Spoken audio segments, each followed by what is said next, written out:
Ahora creo que podemos hablar un poco sobre esta literatura que se hace a partir de los dictadores, que bueno, no se quieren llamar dictadores, pero salen por toda Latinoamérica, creo que en España también, la literatura del dictador. Que aquí tenemos, ¿no? dos ejemplos, ¿no? Sí, cómo no, está Facundo, que es uno de los primeros textos de esta corriente de la literatura del dictador, ¿sí?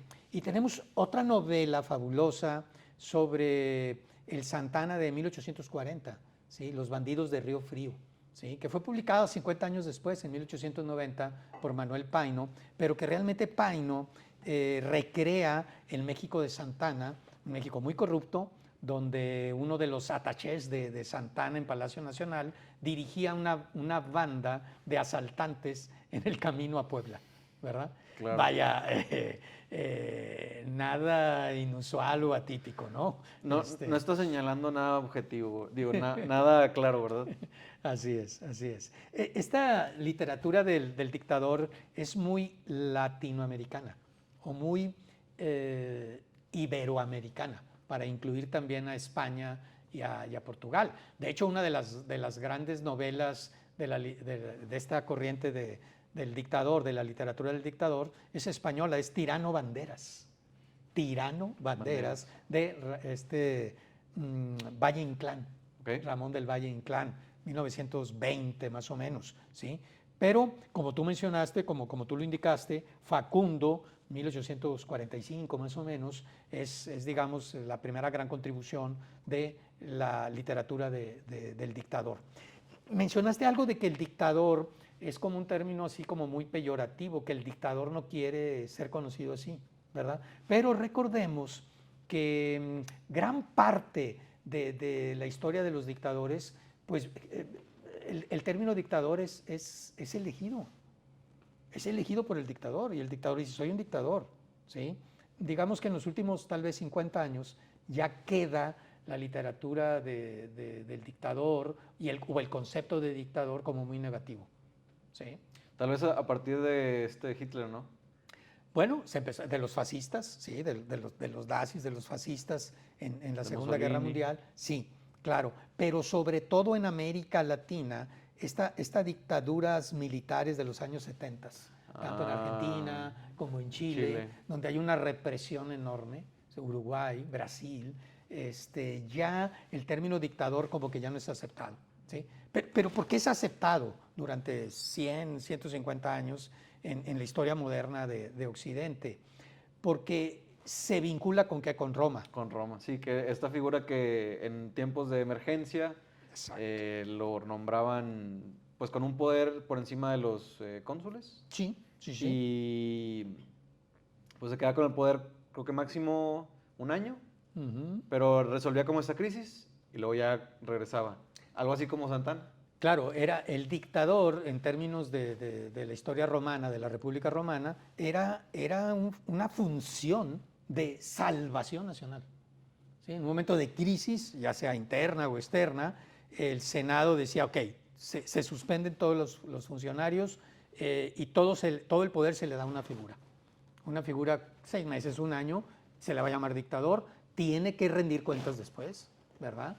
Pero hay que monopolice el poder y que salve, ¿verdad? Y esto es lo que va a pasar en los estados fallidos de Hispanoamérica cuando se independizan, ¿sí? Van a vivir en crisis recurrentes. Entonces vienen los dictadores, ¿sí? Entonces, cuando se habla de la dictadura de Santana, 1853, ¿sí?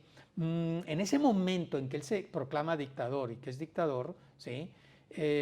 Muchos no lo veían tan negativo.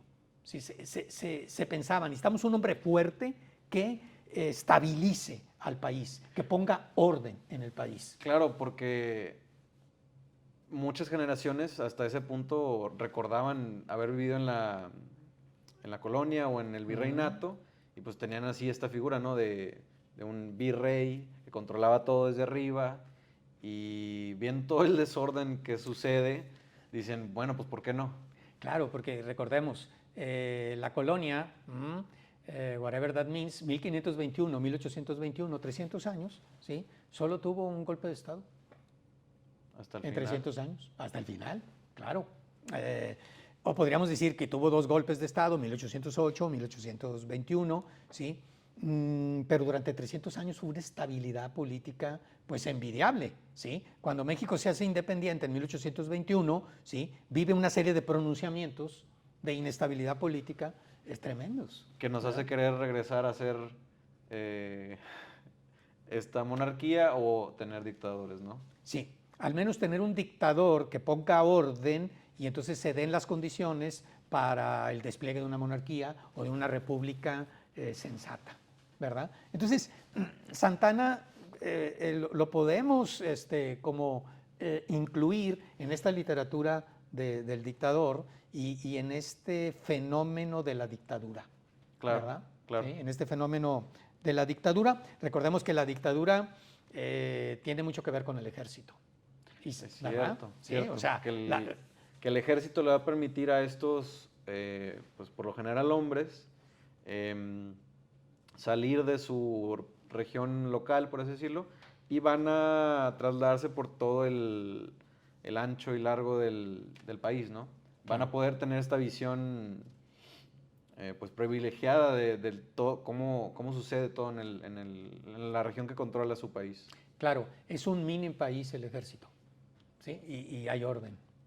Aunque, bueno, obviamente estos militares provocan el desorden con los pronunciamientos, pero, digamos, teóricamente ordenan, hay un orden, Sí. ¿sí? Hay órdenes, ¿sí? Estas son las órdenes, hay una jerarquía, ¿sí?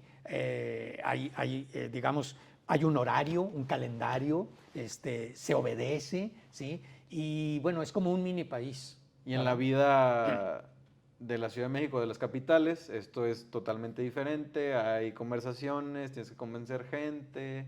Y eso me imagino que le desespera mucho a los militares. Sí, claro, claro, el ejército es como una metáfora del país, pero una metáfora muy inapropiada, ¿verdad? Porque el país, como tú dices, está conformado por clases sociales distintas, por grupos distintos, por regiones diferentes, por ciudadanos que piensan distinto, ¿sí? Entonces no se puede gobernar un país como si fuera un ejército, pero los militares piensan eso. Y lo intentan. ¿Verdad? Y lo intentan, claro. Sí, y en el caso de Santana, como se apuntó, pues tiene una visión nacional, ¿sí? Y él cree que el ejército es la única institución patriótica del país, ¿verdad? Entonces, de ahí que el santanismo se identifica mucho con el militarismo, ¿verdad? ¿Sí? De ahí que vengan los abogados liberales, Juárez y toda la gama de abogados liberales que van a decir, no, los civiles, ¿sí? Son los que